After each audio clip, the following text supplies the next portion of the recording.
একাকিত্ব, লেখিকা সৌম্যমিত্রা ভট্টাচার্য। জীবন নদীতে ঢেউ তুলে নৌকা এগিয়ে চলে অচেনা অজানা এক পথের উদ্দেশ্যে। নির্দিষ্ট গন্তব্যস্থল হয়তো আছে, নির্দিষ্ট গতিবেগ হয়তো জীবনের পালে হাওয়া দেয়, জীবন তবুও আঁকা বাঁকা গতিতেই ভেসে যায়।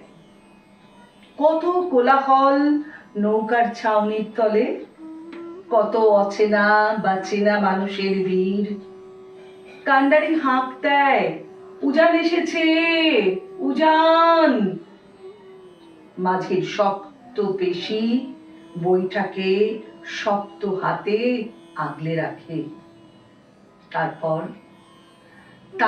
পাড় আসে, সঠিক গন্তব্যস্থলে নৌকা ভেড়ে নেমে যায় চেনা অচেনা যাত্রীরা।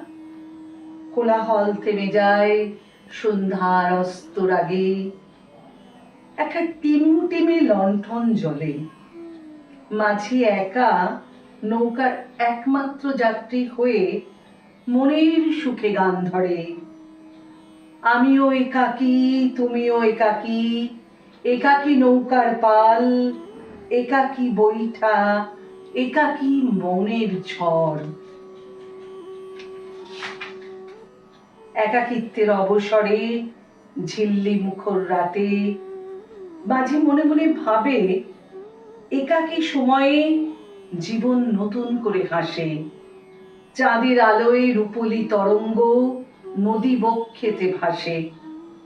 একাকী নয়ন মুগ্ধ আবেশে প্রকৃতিরে ভালোবাসে। নতুন রচনা কেমন লাগছে বলুন।